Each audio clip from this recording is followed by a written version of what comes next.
Hello everyone, I Professor Aditya Agrawal heartily welcomes you to my YouTube channel of Quantity Surveying and Costing. Last class में हमने एक नया topic start करा था which is known as valuation.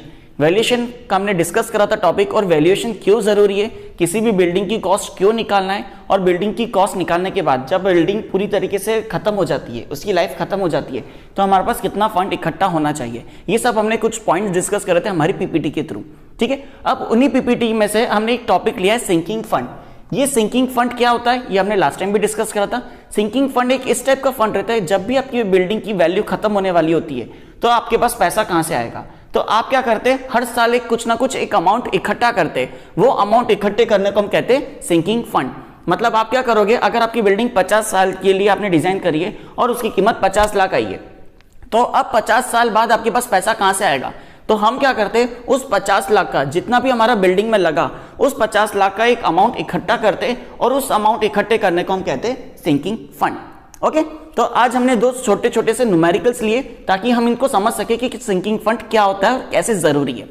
सबसे पहले हमने एक न्यूमेरिकल लिया है। आप देख सकते हैं कि पंप है, जो मोटर है, हमको एक पंप लेना मोटर की तरह काम करेगी, जो कि हम हमारे घर नॉर्मली जनरली घरों में यूज करते हैं, जिसकी कॉस्ट है 2500 रुपए, और हम ऐसा मान के चल रहे कि इसकी जो लाइफ रहेगी वो अप्रोक्सीमेटली 15 साल है, और ये अमाउंट हमको इकट्ठा करना है 4% कंपाउंड इंटरेस्ट से। हमने लास्ट टाइम भी एक बार डिस्कस करी थी कि सिंकिंग फंड में हमेशा हम कंपाउंड इंटरेस्ट यूज करते हैं, इसमें सिंपल इंटरेस्ट यूज नहीं करते। तो आइए अब हम इस वैल्यू से निकालते हैं कि 15 साल बाद ये 2500 रुपए इकट्ठा करने के लिए मेरे को कितना रुपए इकट्ठा करना होगा। तो उससे हम निकालेंगे सिंकिंग फंड।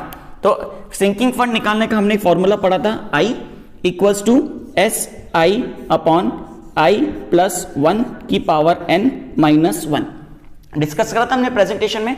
यहाँ पे S क्या है, हमने कितना अमाउंट यूज करा, मींस यहाँ पे हमारे मोटर की कॉस्ट कितनी है 2500, तो ये कितना आ गया 2500 इंटू I मतलब कंपाउंड इंटरेस्ट कितना है 4%, मींस 0.04 अपॉन 0.04 प्लस 1 की पावर n कितना है 15 माइनस 1। तो यहां से हमारे पास I की वैल्यू कितनी आ रही है, I की हमारे पास वैल्यू आ रही है 0.04 प्लस 1 की पावर 15 माइनस 1। इस आंसर को हम सेव कर लेते हैं, 2500 इंटू 0.04 डिवाइडेड बाय आंसर। तो इसमें हमारे पास I की वैल्यू आ रही है ₹125 अप्रोक्सीमेटली। इसका क्या मतलब है, इसका ये मतलब है मुझे 15 साल तक 125 रुपए जमा करना है, ताकि मेरे पास 15 साल बाद कुछ एक अमाउंट इकट्ठा हो जाए। तो ये कैसे होगा, 125 इंटू 15 मतलब आपने कितना रुपया इकट्ठा करा, 1875 रुपए आपने इकट्ठा कर लिया। किस हिसाब से, 125 इंटू 15। ओके, अब एक और एक क्वेश्चन लेते हैं, ये हमने बिल्डिंग के लिए, इसमें थोड़ी सी कॉस्ट हमने इंक्रीज करी, पैरामीटर्स सब कुछ सेम है। अब आपके पास एक बिल्डिंग है, उस बिल्डिंग को आपने परचेस करा 30,000 में, मतलब कितने थाउजेंड में परचेस करा आपने 30,000 में। ठीक है, excluding the cost of land, सिर्फ आपने बनी बनाई बिल्डिंग खरीदी थी, जमीन की कीमत अलग है। Calculate the amount of sinking fund at 4% rate, means इसमें भी रेट कितना है हमारे पास 4%। Assuming the life of building is 20 years, life कितनी हमारी बिल्डिंग की 20 years. Okay, and the scrap value is 10% of the total cost of purchase.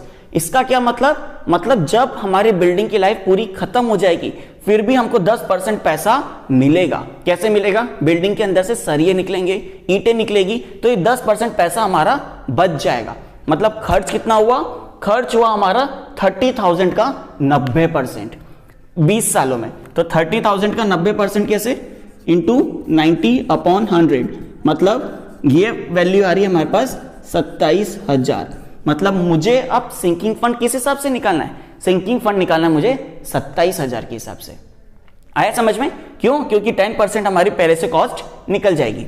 अब लास्ट सिंकिंग फंड का formula, I equals to SI upon I plus 1 की power n minus 1। S कितना है, S है हमारे पास 27,000 इंटू I कितना है 0.04 upon 1 plus 0.04 की पावर 20 माइनस 1। तो ये वैल्यू हमारे पास कितनी आ रही है 27,000 इंटू 0.04, ये आ रहा है ऊपर 1080 डिवाइडेड बाय 1.04 की पावर 20 माइनस 1, 1.191, तो 1080 डिवाइडेड बाय आंसर।